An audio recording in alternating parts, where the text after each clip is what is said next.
আসসালামু আলাইকুম, সবাই ভালো আছেন? তো আপনারা একটি জিনিস খেয়াল করবেন, আমাদের লাস্ট এপ্রিল মাসে এবং এই মাসেও ইভেন আজকেও বেশ হিটওয়েভ শুরু হয়েছে এবং এপ্রিল মাসে যে পরিমাণ তাপমাত্রা পড়েছিল সেই পরিমাণ তাপমাত্রার কারণে আমাদের মধ্যে সবারই একটাই চাওয়া ছিল যে বৃষ্টি প্রয়োজন। কিন্তু বৃষ্টির সঙ্গে যখন শিলাবৃষ্টিটা পৃথিবীতে পতিত হয় সেটাও কিন্তু যথেষ্ট কনসার্নের বিষয়।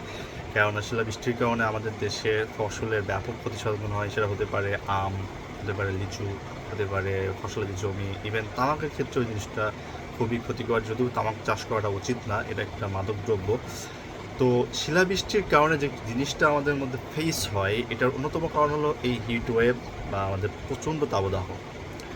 যুক্তরাষ্ট্রের একটা ন্যাশনাল সেভিয়ার স্টর্ম ল্যাবরেটরি সার্ভেতে ওয়েবসাইট থেকে একটা তথ্য বলছে যে শিলাবৃষ্টি যখন আমাদের পৃথিবীতে বা তৈরি হবে তখনই যখন প্রচণ্ড তাপমাত্রা বেড়ে যায় আমাদের দেশে, আমাদের পৃথিবীতে, এবং এই তাপমাত্রার সময় পৃথিবীর জলীয় বাষ্পগুলো আস্তে আস্তে উপরে উঠতে থাকে এবং এই জলীয় বাষ্প যখন একটু খুব উপরে উঠে যায় তখন এই কণাগুলো তাপমাত্রায় শীতল হয়ে ওখানকার ঠান্ডা আবহাওয়ায় শীতল হয়ে বরফে কিছু পরিণত হয় এবং অন্যান্য বৃষ্টি ফোঁটা এবং অন্যান্য কণা বা কুচি কুচি বরফ কণা যখন মিলিত হয়ে তখন এটা বড় আকারে ধারণ করে এবং এক সময় এটা যখন হালকা থাকে তখন বাতাসে ভাসতে থাকে। আর যখন এটা ভারী হয়ে যায় তখন সেটা বৃষ্টির মাধ্যমে পৃথিবীতে পতিত হয় এবং আমরা যেটাকে বলি শিলা। তো অনেকেই এই শিলার মোমেন্টে দারুণভাবে এরা এনজয় করেন, অনেকে শিলা বক্ষণ করেন, কিন্তু গবেষকরা খুবই দারুণভাবে এখানে একটা কোট দিয়েছেন যে আমাদেরকে, যে আমাদের কখনোই উচিত নয় শিলাবৃষ্টি বা শিলাটা ভক্ষণ করা। কেন? শিলাটা হলো একটা পলিনেশন সিড বলেন বা একটা নিউক্লিয়েশনের ফলে এই জিনিসটা ক্রিয়েট হয়। যখন শিলাটা বা বৃষ্টিটা যখন ক্রিয়েট হচ্ছে তখন এই বৃষ্টি বা শিলাটা হলো একটা আইস নিউক্লিয়াসের একটা ফর্মেট। এটাতে বিভিন্ন পলিনেশনের মাধ্যমে এটা ক্রিয়েট তৈরি করে এবং এই পলিনেশন কিছু সফটনেস্ট আইস নিউক্লিয়াস বা নিউক্লিয়াস সিড হিসাবে কাজ করে এবং এই সিডগুলোই পরবর্তীতে পরিণত হয়ে যায় শিলায়।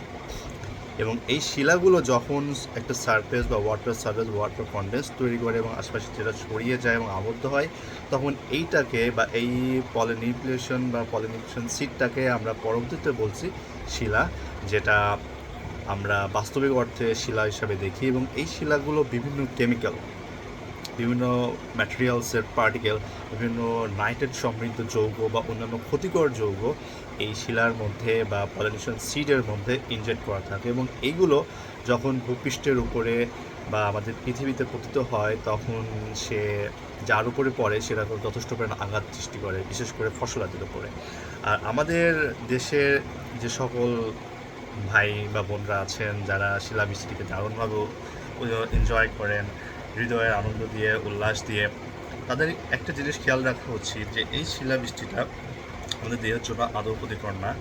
এবং গবেষকবৃন্দ, ইভেন আমাদের দেশের বর্ণ গবেষকরাও এই জিনিসটা উল্লেখ করেছেন যে শিলাবৃষ্টি খাওয়া থেকে বিরত থাকা উচিত, কেননা এটা নিউক্লিয়েশন নিউক্লিয়াস সিড থেকে এটা আসছে বা পলিনিউক্লিয়েশন সিড, যেটার মধ্যে বিভিন্ন নাইট্রেট সমৃদ্ধ যৌগ রয়েছে, এছাড়াও অন্যান্য ক্ষতিকর যা আমাদের দেহের জন্য সহনীয় নয়।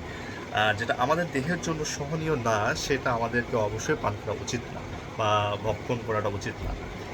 এই শিলাটা আমাদের যেমন ফসলের জন্য ক্ষতিকর, আমাদের দেহের জন্য ক্ষতিকর হতে পারে। সো আমরা চেষ্টা করব যখন এই শিলাগুলো বিভিন্ন ক্রিয়া বিক্রিয়া শেষে পৃথিবীর ভূপৃষ্ঠের উপরে একটা অবস্থান নেয় এবং স্নেহার পরে বৃষ্টির পানির সঙ্গে যখন সে পৃথিবীতে পতিত হয় তখন কিন্তু আমাদের অনেক বহুত ক্ষতি সাধন করে এবং শিলাগুলো ছোটো থাকে না, অনেক বড় বড় শিলা থাকে। অনেক ক্ষেত্রে এটা ওয়েট প্রায় 3-4 পাউন্ডের হতে পারে এবং বড় রকমের শিলা মানুষের মৃত্যুরও কারণ হতে পারে, যেটা আমাদের ফসলের ব্যাপক ক্ষতি সাধন করে। এবং আমরা বেশ কয়েকদিন আগে সিলেটে দেখছি, মানে আমাদের ঢাকাতেও দেখছি বড় বড় শিলা পড়তে।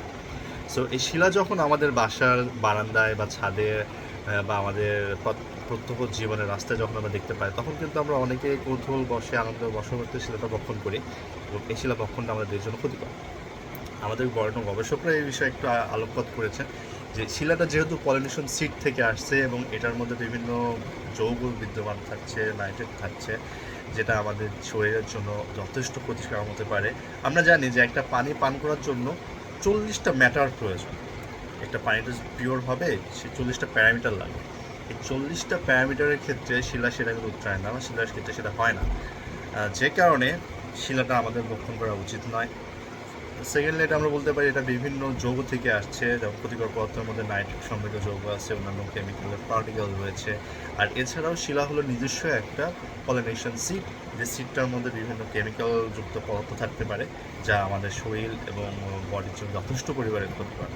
সো আমরা নিজেদেরকে শিলা ভক্ষণ থেকে বা শিলা নিয়ে খেলাধুলা করতে পারেন সেটা, বাট শিলা ভক্ষণ করার থেকে আমাদের বিরত থাকতে হবে। একই সঙ্গে শিশুদের জন্য বা শিশুদেরকে এই কাজে অংশগ্রহণ না করতে দেওয়া বা তাদেরকে সতর্ক রাখাটা আমাদের প্রয়োজন বা আমাদের কর্তব্য। যেমন আমাদের দেখে দেখে কিন্তু শিশুরা শিক্ষা গ্রহণ করে। সো আমরা চেষ্টা করবো যারা বড়রা আছি যখন শিলাবৃষ্টি হয় বাচ্চাদেরকে ভিতরে রাখা, এবং অবশ্যই শিলা খাওয়া বা ভক্ষণ করা থেকে বিরত থাকা, এবং শিশুদেরকেও এটার থেকে বিরত রাখবে। কেননা এই শিলাটা যেমন আপনার জন্য ক্ষতিকর হতে পারে, আপনার দেহের বা আপনার পরিবেশের জন্য ক্ষতিসাধন হতে পারে। সো আমরা চেষ্টা করব শিলা বৃষ্টি বা শিলার কারণে যে ক্ষতি সাধন হয় আমাদের পরিবেশের ভারসাম্য, সেখান থেকে নিজেকে বিরত রাখা। একই সঙ্গে আপনার হিট ওয়েভ বা অন্যান্য অংশ যেটা বর্তমান পৃথিবীর তাপমাত্রা বাড়িয়ে দিচ্ছে, সেক্ষেত্রে প্রচুর পরিমাণে বৃক্ষরোপণ করুন।